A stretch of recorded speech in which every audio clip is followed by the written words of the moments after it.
Gentlelady yields back. As you know, this is our final meeting of our committee.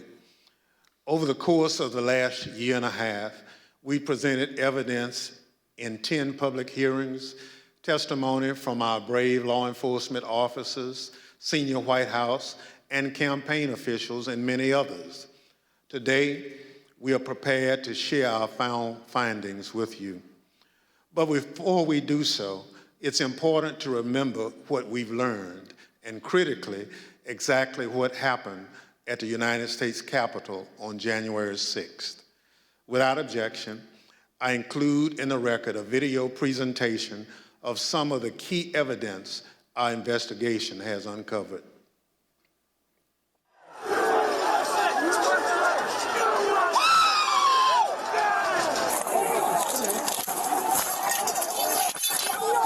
There were officers on the ground. They were bleeding. They were throwing up. I saw friends with blood all over their faces. I was slipping in people's blood.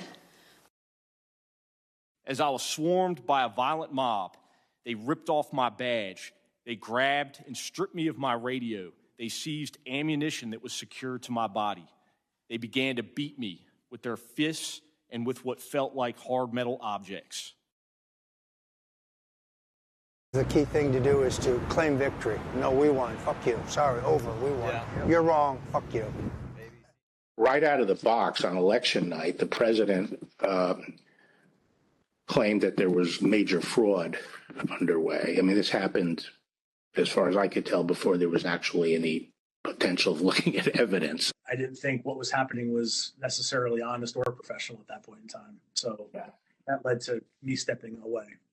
Generally discussed on that topic was whether the fraud, maladministration, abuse, or irregularities, if aggregated and read most favorably to the campaign, would that be outcome determinative?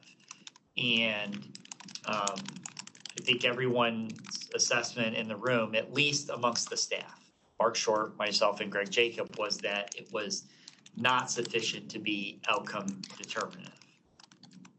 I told him that I did believe, yes, that once those legal processes were run, if fraud had not been established, that had affected the outcome of the election, then unfortunately I believed that what had to be done was concede the outcome. What were the chances of President Trump winning the election? After that point? Yes. None. So what are we going to do here, folks? I only need 11,000 votes. Fellas, I need 11,000 votes. Give me a break. The numbers are the numbers. The numbers don't lie.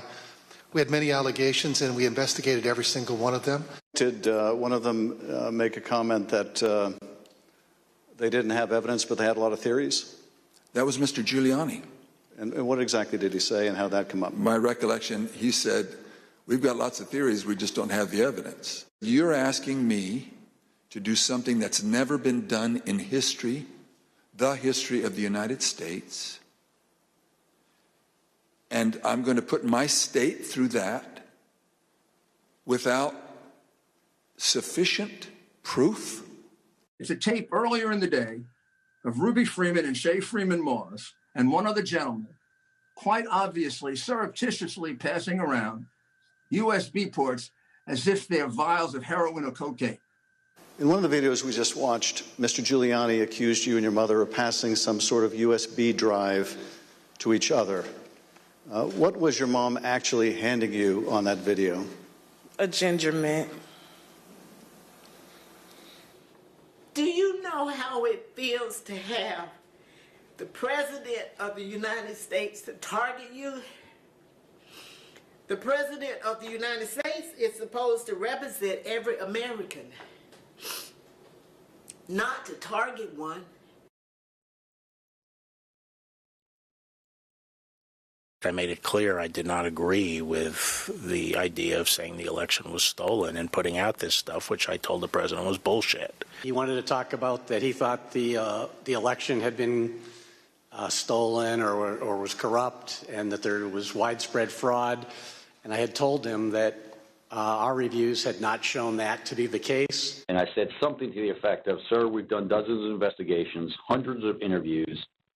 The major allegations are not supported by the evidence developed. Well, my first thought was, this is a terrible idea. Jeff Clark cannot be installed as acting Attorney General of the United States. You ultimately told us that you described this meeting as not this meeting, the Georgia letter that was proposed as an effing murder-suicide pact. Do you remember using the term murder-suicide pact? Yes.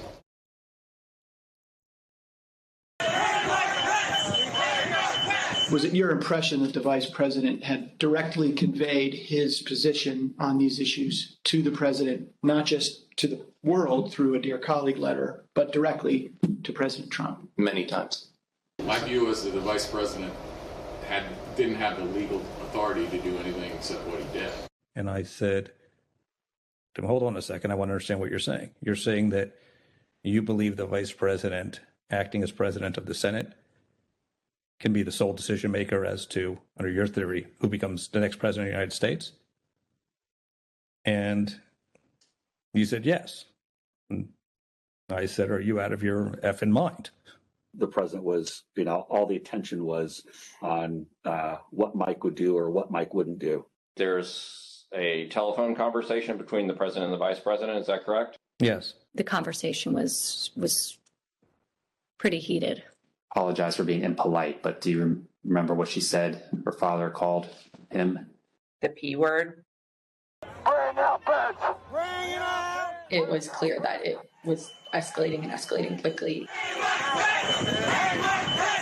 So then when that tweet, the Mike Pence tweet, was sent out, I remember us saying that was the last thing that needed to be tweeted at that moment. It felt like he was pouring gasoline on the fire by tweeting that. They've gained access to the second floor, and I've got public about 5 feet from me down here below. They are on the second floor, moving in now. We may want to consider getting out and leaving now. Copy. The members of the VPT at this time were starting to fear for their own lives. There were calls to say goodbye to family members, so on and so forth. Approximately 40 feet. That's all there was. 40 feet between the vice president and the mob. Donald Trump and his allies and supporters are a clear and present danger to American democracy.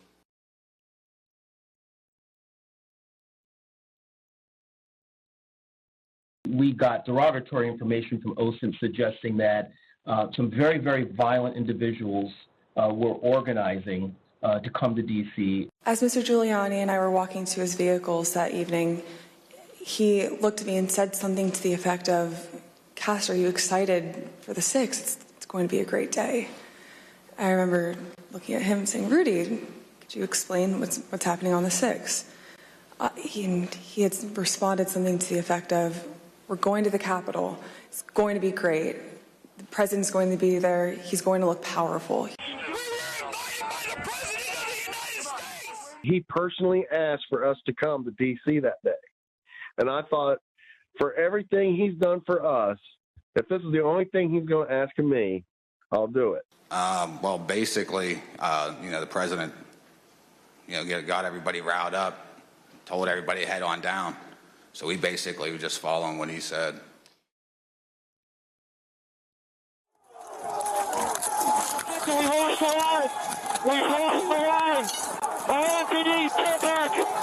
Within 15 minutes of leaving the stage, President Trump knew that the Capitol was besieged and under attack.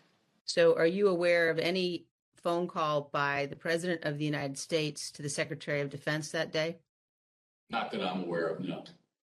Are you aware of any phone call by the President of the United States to the Attorney General of the United States that day? No. Are you aware of any phone call by the President of the United States to the Secretary of Homeland Security that day? I'm not aware of that, no. Did you ever hear the the president No. ask for the National Guard? Did you ever hear the president ask for law enforcement response? No. You got an assault going on the Capitol of the United States of America. And it's Nothing? No call? Nothing? Zero? I remember Pat saying something to the effect of, Mark, we need to do something more. They're literally calling for the vice president to be effing hung. And Mark had responded something to the effect of, you heard him, Pat. He thinks Mike deserves it. He doesn't think they're doing anything wrong. You on the staff did not want people to leave the Capitol. On the staff? In the White House. I can't think of anybody, you know, on that day who didn't want people to get out of the Capitol once, you know, particularly once the violence started. No, I mean.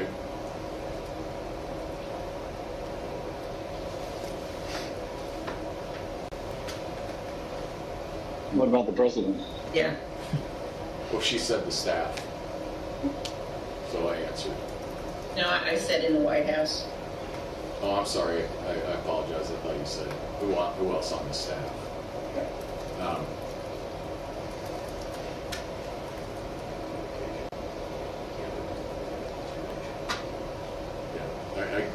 I can't reveal communications, but obviously I think, you know,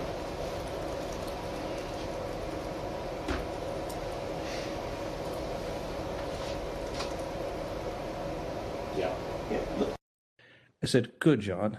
Now I'm going to give you the best free legal advice you're ever getting in your life. Get a great effing criminal defense lawyer. You're going to need it. General Flynn, do you believe in the peaceful transition of power in the United States of America? Yes, sir.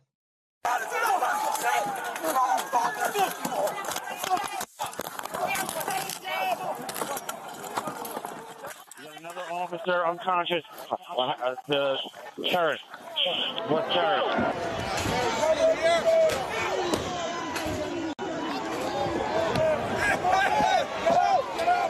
I don't want to say the election's over. I just want to say Congress has certified the results without saying the election's over, okay?